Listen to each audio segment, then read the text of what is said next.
ಇವತ್ತಿನ ಜನತಾದಳದ ಕಚೇರಿಯ ಆವರಣದಲ್ಲಿ ಜನರೊಂದಿಗೆ ಜನತಾದಳ ಅಂತಕ್ಕಂಥ ಕಾರ್ಯಕ್ರಮಕ್ಕೆ ಚಾಲನೆಯನ್ನು ನಮ್ಮ ರಾಷ್ಟ್ರೀಯ ಅಧ್ಯಕ್ಷರು ಸನ್ಮಾನ್ಯ ದೇವೇಗೌಡರ ಒಂದು ಮಾರ್ಗದರ್ಶನದಲ್ಲಿ ಇವತ್ತಿನ ಈ ಒಂದು ಕಾರ್ಯಕ್ರಮಕ್ಕೆ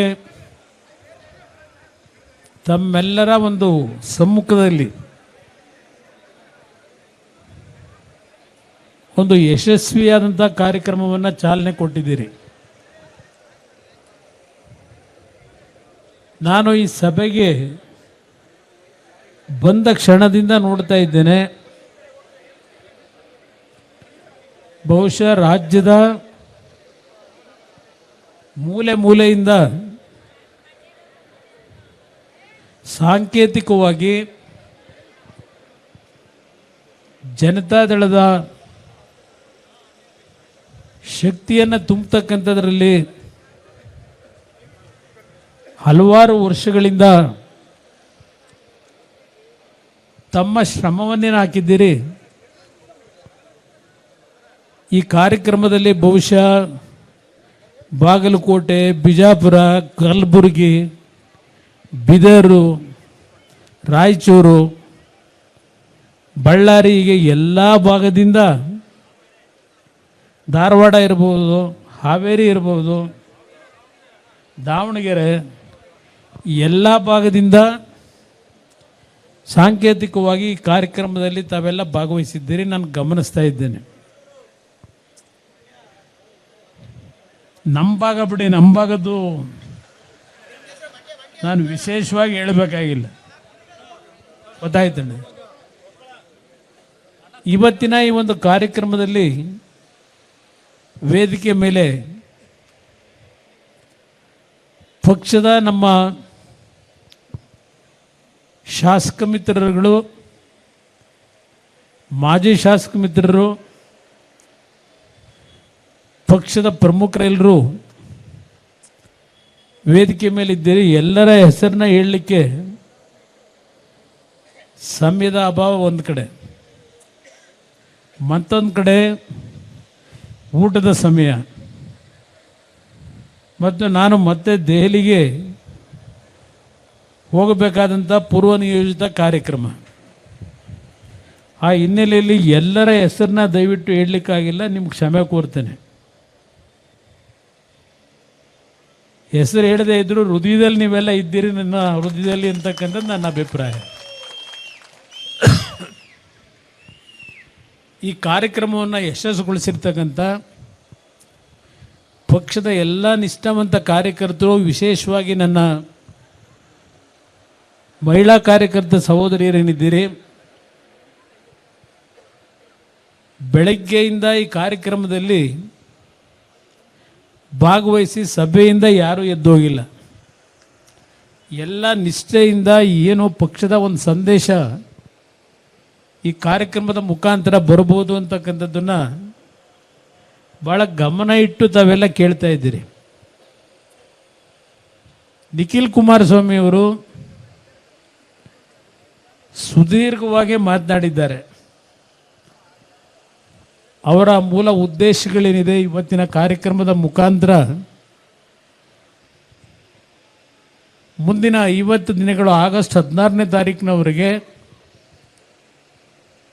ಮೊದಲನೇ ಹಂತದಲ್ಲಿ ಸುಮಾರು 75-80 ವಿಧಾನಸಭಾ ಕ್ಷೇತ್ರಗಳಲ್ಲಿ ದಿನಕ್ಕೆ 2 ಕ್ಷೇತ್ರಗಳ ರೀತಿಯಲ್ಲಿ ಬೆಳಗ್ಗೆ ಕಾರ್ಯಕರ್ತರ ಮನೆಗಳಲ್ಲಿ ಉಪಹಾರ ಸೇವನೆ ಮಾಡಿ ಒಂದು ಕಾರ್ಯಕರ್ತರ ಸಭೆ, ನಂತರ ಮಧ್ಯಾಹ್ನ ಮತ್ತೊಬ್ಬ ಕಾರ್ಯಕರ್ತ ಮನೆಯಲ್ಲಿ ಊಟ ಮಾಡಿ ಇನ್ನೊಂದು ವಿಧಾನಸಭಾ ಕ್ಷೇತ್ರದ ಕಾರ್ಯಕ್ರಮ, ಈ ರೀತಿಯ ಒಂದು ಕಾರ್ಯಕ್ರಮದ ಯೋಜನೆಯನ್ನೇನು ಹಾಕೊಂಡಿದ್ದಾರೆ. ಅದರ ಜೊತೆಗೆ ಮಿಸ್ಡ್ ಕಾಲನ್ನು ಕೊಡ್ತಕ್ಕಂಥದ್ರ ಮುಖಾಂತರ ಈಗಿನ ಒಂದು ಟೆಕ್ನಾಲಜಿಯನ್ನು ಉಪಯೋಗ ಮಾಡಿ ಸುಮಾರು 50 ಲಕ್ಷ ಸದಸ್ಯತ್ವ ನೋಂದಣಿಯ ಕಾರ್ಯಕ್ರಮವನ್ನು ಗುರಿ ಇಟ್ಟು ಹೊರಟಿದ್ದಾರೆ. ಒಂದು ಹುಮ್ಮಸ್ಸಿನಲ್ಲಿ ಹೊರಟಿದ್ದಾರೆ. ಆ ಹುಮ್ಮಸ್ಸು ಇವತ್ತು ಕಾರ್ಯರೂಪಕ್ಕೆ ಬರಬೇಕಾದ್ರೆ ಅವರು ಒಬ್ಬರಿಂದ ಸಾಧ್ಯ ಇಲ್ಲ, ಅದು ನಿಮ್ಮಿಂದ ಸಾಧ್ಯ ಇದೆ ಅಂತಕ್ಕಂಥದ್ದನ್ನು ಈ ಸಂದರ್ಭದಲ್ಲಿ ನಾನು ಹೇಳಬೇಕಾಗ್ತದೆ. ಬಹುಶಃ ಮೊದಲನೇ ಬಾರಿಗೆ ನಾನು ರಾಜಕೀಯವಾಗಿ ಸಕ್ರಿಯವಾಗಿ ಪಕ್ಷದ ಸಂಘಟನೆಗೆ ಪಾಲ್ಗೊಳ್ತಕ್ಕಂಥ ಒಂದು ಜವಾಬ್ದಾರಿ ನನಗೇನು ಬಂತು. ಕಳೆದ 18-20 ವರ್ಷದಲ್ಲಿ ಪ್ರತಿಯೊಂದು ಜವಾಬ್ದಾರಿಯನ್ನು ತೆಗೆದುಕೊಂಡು ಕೆಲಸ ಮಾಡ್ತಾ ಇದ್ದೆ. ಇದೇ ಪ್ರಥಮ ಬಾರಿ ನಾನು ಬಹುಶಃ ಯಾವ ಕಾರ್ಯಕರ್ತರಿಗೂ ದೂರವಾಣಿ ಕರೆನೂ ಮಾಡಲಿಲ್ಲ, ಯಾವ ಕಾರ್ಯಕರ್ತರಿಗೂ ಆಹ್ವಾನವನ್ನು ಕೊಡ್ತಕ್ಕಂಥದ್ದಕ್ಕೆ ನಾನು ನಿಮ್ಮಗಳನ್ನು ಕಾಂಟ್ಯಾಕ್ಟ್ ಮಾಡ್ತಕ್ಕಂಥದ್ದಕ್ಕೆ ಹೋಗಲಿಲ್ಲ. ಸಂಪೂರ್ಣ ಜವಾಬ್ದಾರಿಯನ್ನು, ಈ ಸಭೆಯ ಜವಾಬ್ದಾರಿಯನ್ನು ನಿರ್ವಹಣೆ ಮಾಡ್ತಕ್ಕಂಥದ್ದು ಒಂದು ಕಡೆ ನಮ್ಮ ತಿಪ್ಪೇಸ್ವಾಮಿಯವರಿದ್ದಾರೆ. ಪಕ್ಷದ ಕಚೇರಿಯಲ್ಲಿ ಕೂತು ಕೆಲವು ಕಾರ್ಯಕರ್ತರ ಸ್ನೇಹಿತರ ಜೊತೆಗೂಡಿ ಪ್ರತಿಯೊಬ್ಬರಿಗೂ ದೂರವಾಣಿ ಮುಖಾಂತರ ಪಕ್ಷದ ಪದಾಧಿಕಾರಿಗಳು ಪ್ರಮುಖರ ಒಂದು ಸಭೆಗೆ ಬರ್ತಕ್ಕಂಥ ಆಹ್ವಾನವನ್ನು ಅವರು ಒಂದು ಕಡೆ ಕೊಡ್ತಾ ಬಂದರು. ಇನ್ನೊಂದು ಕಡೆ ಪ್ರಥಮ ಬಾರಿ ನಿಖಿಲ್ ಕುಮಾರಸ್ವಾಮಿಯವರು ಬಹುಶಃ ಕಳೆದ ಚುನಾವಣೆಯಲ್ಲಿ ನಮ್ಮ ಪಕ್ಷದ ಅಭ್ಯರ್ಥಿಗಳಾಗಿ ಚುನಾವಣೆಯಲ್ಲಿ ಏನು ಸ್ಪರ್ಧೆ ಮಾಡಿದರು, ಅವರು ಎಲ್ಲರ ಒಂದು ಪಟ್ಟಿಯನ್ನು ಮಾಡ್ಕೊಂಡಿದ್ದಾರೆ. ಅದಷ್ಟೇ ಅಲ್ಲ, 2004ನೇ ಇಸವಿಯಿಂದ ನಮ್ಮ ಪಕ್ಷದ ಅಭ್ಯರ್ಥಿಗಳಾಗಿ ಯಾವ್ಯಾವ ಕ್ಷೇತ್ರದಲ್ಲಿ ನಮ್ಮ ಪಕ್ಷಕ್ಕೆ ಕನಿಷ್ಠ 25-30 ಸಾವಿರದಿಂದ 70,000 80,000 ಮತ ಪಡೆದಿದ್ದೀರಿ. ಈ ಎಲ್ಲ ಕ್ಷೇತ್ರಗಳ ಬಗ್ಗೆ ಒಂದು ಸರ್ವೆಯನ್ನು ಸಹ ಮಾಡಿಕೊಂಡು ಮೊದಲನೇ ಹಂತದಲ್ಲಿ 75-80 ಕ್ಷೇತ್ರಗಳ ಪ್ರವಾಸ ಹಮ್ಮಿಕೊಂಡಿರ್ತಕ್ಕಂಥದ್ದು. ಇವತ್ತೇನು ಕಳೆದ ಲೋಕಸಭೆ ಚುನಾವಣೆ ನಂತರ ಸಂಘಟನೆ ಸ್ವಲ್ಪ ನಿರ್ಲಕ್ಷ್ಯ ಇದೆ ಅಂತಕ್ಕಂಥದ್ದು ಒಂದು ದೋಷ ಇದೆ. ಒಂದು ಕಡೆ ನಾನು ದೆಹಲಿಗೆ ಹೋಗಬೇಕಾದಂಥ ಅನಿವಾರ್ಯ ಪರಿಸ್ಥಿತಿ, ನರೇಂದ್ರ ಮೋದಿಯವರ ಒಂದು ಆಹ್ವಾನದ ಮೇರೆಗೆ ದೆಹಲಿಯಲ್ಲಿ ಮಂತ್ರಿಯಾಗಿ ಕೆಲಸ ಮಾಡಬೇಕಾದಂಥ ಒಂದು ಅನಿವಾರ್ಯ ಪರಿಸ್ಥಿತಿ ಮತ್ತು ಕೆಲವು ರಾಜಕೀಯದ ಬೆಳವಣಿಗೆಗಳಿಂದ ಸ್ವಲ್ಪ ನಮ್ಮ ಪಕ್ಷದ ಸಂಘಟನೆ ಕುಂಠಿತ ಆಗಿದೆ. ಇಂಥ ಸನ್ನಿವೇಶದಲ್ಲಿ ನಿಖಿಲ್ ಕುಮಾರಸ್ವಾಮಿಯವರು ನನ್ನ ವೈಯಕ್ತಿಕವಾದಂಥ ರಾಜಕೀಯ ಬೆಳವಣಿಗೆಗಿಂತ ಹೆಚ್ಚಾಗಿ ಈ ಪಕ್ಷ ಉಳಿಬೇಕು, ಈ ಪಕ್ಷ ಬೆಳಿಬೇಕು ಅಂತಕ್ಕಂಥದ್ದು ಅವರಲ್ಲಿ ಏನೋ ಒಂದು ಛಲ ಇಟ್ಕೊಂಡು ಹೊರಟಿದ್ದಾರೆ.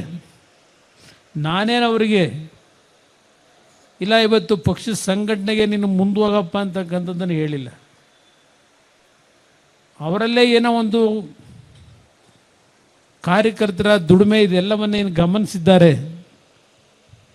ಇಲ್ಲ ನನ್ನ ವೈಯಕ್ತಿಕವಾದಂಥ ಆಸೆ ಆಕಾಂಕ್ಷೆಗಳಿಗಿಂತ ಹೆಚ್ಚಾಗಿ ನನ್ನ ಪಕ್ಷ, ನನ್ನ ಪಕ್ಷದ ಕಾರ್ಯಕರ್ತರು ಮುಖ್ಯ ಅಂತಕ್ಕಂಥ ಹಿನ್ನೆಲೆಯಲ್ಲಿ ಅವರಿಗೇನು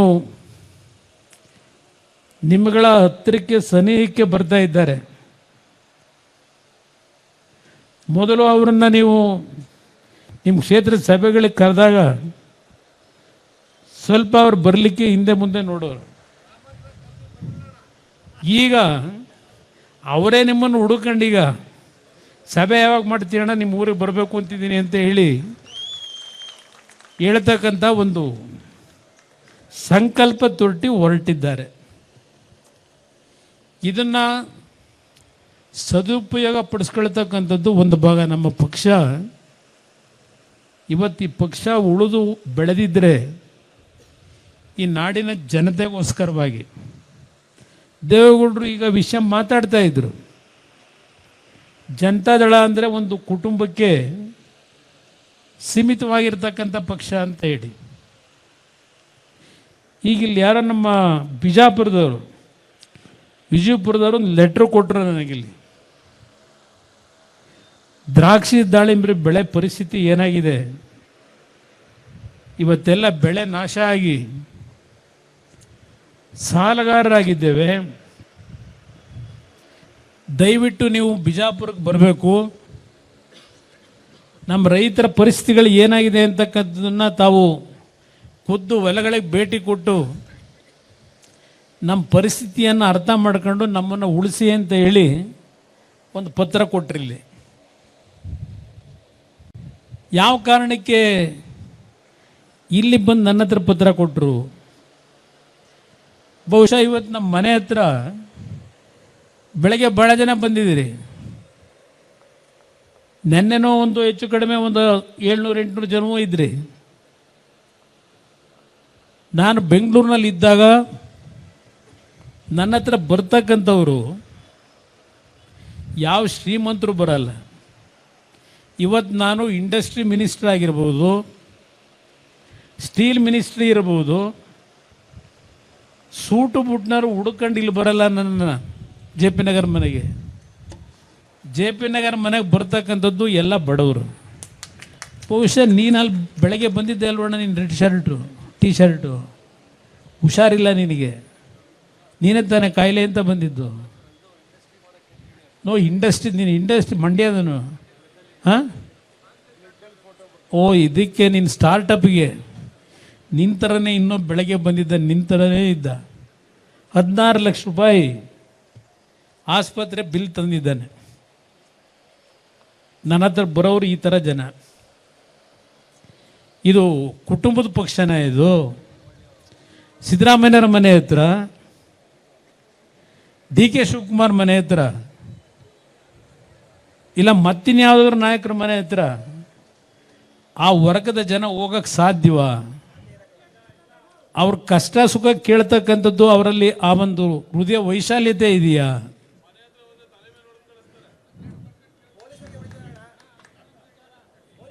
ಇದು ದೇವೇಗೌಡರಿಗೆ ಹೇಳ್ತಾ ಇದ್ರಲ್ಲ, ಈ ಪಕ್ಷ ಕುಟುಂಬ ಅಂದರೆ ಈ ರಾಜ್ಯದ 6.5-7 ಕೋಟಿ ಜನತೆ ಏನಿದ್ದೀರಿ, 7 ಕೋಟಿ ಜನತೆಯ ಕುಟುಂಬದ ಪಕ್ಷ ಇದು. ಚುನಾವಣೆಯಲ್ಲಿ ಗೆಲ್ಲಿ ಸೋಲ್ಲಿ ಜನಗಳ ಮಧ್ಯದಲ್ಲಿದ್ದೇವೆ. ಗೆದ್ದಾಗ ಹಿಗ್ಗಿಲ್ಲ, ಸೋತಾಗ ಕುಗ್ಗಿಲ್ಲ. ಇವತ್ತಿಲ್ಲಿ ಕೋಲಾರದಿಂದ ಏನಾದರೂ ನಮ್ಮ ರೈತನೇನಾದರೂ ಬಂದಿದ್ದೀರಾ ಗೊತ್ತಿಲ್ಲ. ಶ್ರೀನಿವಾಸಪುರದಲ್ಲಿದ್ದೀರಾ, ಇಲ್ಲಿ ಮಾಲೂರಿನಲ್ಲಿದ್ದೀರಿ. ಶ್ರೀನಿವಾಸಪುರದಲ್ಲಿ ಕತೆ ಏನಾಗಿದೆ? ಈಗ ಮಾವಿನ ಪರಿಸ್ಥಿತಿ ಏನಾಗಿದೆ? ರಸ್ತೆಯಲ್ಲಿ ಚೆಲ್ತಾವ್ರೆ. ನಾನು 2018 ಇವರೇ ಬೆಂಬಲ ಕೊಟ್ಟಿದ್ದರಲ್ಲ, ಈ ಮಹಾನುಭಾವರುಗಳೇ, 5 ವರ್ಷ ಸರ್ಕಾರ ನಡೆಸೋಕೆ ನಿಮಗೆ ಬೆಂಬಲ ಕೊಡ್ತೀವಿ ಅಂತ ಹೇಳಿ ಕರ್ಕೊಂಡೋಗಿ ಕಟ್ಕ ಕುರಿ ಕಟ್ ಮಾಡ್ದಂಗೆ ಕಟ್ ಮಾಡೋಕೆ ಇಟ್ಕೊಂಡಿದ್ದಾರಲ್ಲ. ನನ್ನ ಮಾಡೋ ಪ್ರಶ್ನೆನೇ ಇಲ್ಲ ಬಿಡಿ. ಈ ರಾಜ್ಯದಿಂದ ಅವ್ರನ್ನ ಸಂಪೂರ್ಣ ಮನೆಗೆ ಕಳಿಸೋವರೆಗೆ ನಿಮ್ಮ ಜೊತೆ ದುಡಿಮೆ ಮಾಡಿದ್ದಕ್ಕೆ ಇನ್ನೂ ಭಗವಂತ ನನಗೆ ಆಯುಷ್ ಕೊಟ್ಟಿದ್ದಾನೆ. ಅವತ್ತು ಇದೇ ಕೋಲಾರದಲ್ಲಿ ಮಾವು ಬೆಳೆನ ಕೊಂಡ್ಕೊಳ್ಳೋರು ದಿಕ್ಕಿರಲಿಲ್ಲ. ಯಾಕೆಂದರೆ ಚಿತ್ತೂರಿನಲ್ಲಿದ್ದಂಥ ಫುಡ್ ಪ್ರೊಸೆಸಿಂಗ್ ಯೂನಿಟ್ಟು, ಪೂನಾದಲ್ಲಿದ್ದಂಥ ಫುಡ್ ಪ್ರೊಸೆಸಿಂಗ್ ಯೂನಿಟ್ನಲ್ಲಿ ನಮ್ಮ ಕರ್ನಾಟಕದ ರೈತರ ಮಾವನ್ನು ಕೊಂಡ್ಕೊಳ್ಳಿಕ್ಕೆ ತಯಾರಾಗಲಿಲ್ಲ. ಒಂದು ಕ್ಷಣ ನಾನು ಯೋಚನೆ ಮಾಡಲಿಲ್ಲ. ಅವತ್ತು ವೇದಿಕೆ ಮುಖಾಂತರ, ನನ್ನ ಮಾಧ್ಯಮದ ಸ್ನೇಹಿತರ ಮುಖಾಂತರ ನಾಡಿನ ರೈತ ಬಂಧುಗಳಿಗೆ ಹೇಳಲಿಕ್ಕೆ ಬಯಸ್ತೇನೆ, ತಕ್ಷಣ ಘೋಷಣೆ ಮಾಡಿದೆ, ನನ್ನ ರೈತರು ನೀವು ಬೆಳೆದಂಥ ಬೆಳೆ ಬೀದಿಲಿ ಹಾಕಬೇಡಿ, ನಿಮಗೆ ಎಲ್ಲ ರೀತಿಯ ಬೆಂಬಲ ಬೆಲೆಯನ್ನು ಪರಿಹಾರ ಕೊಡ್ತಕ್ಕಂಥದ್ದು ನನ್ನ ಸರ್ಕಾರದ ಕರ್ತವ್ಯ ಅಂತ ಹೇಳಿ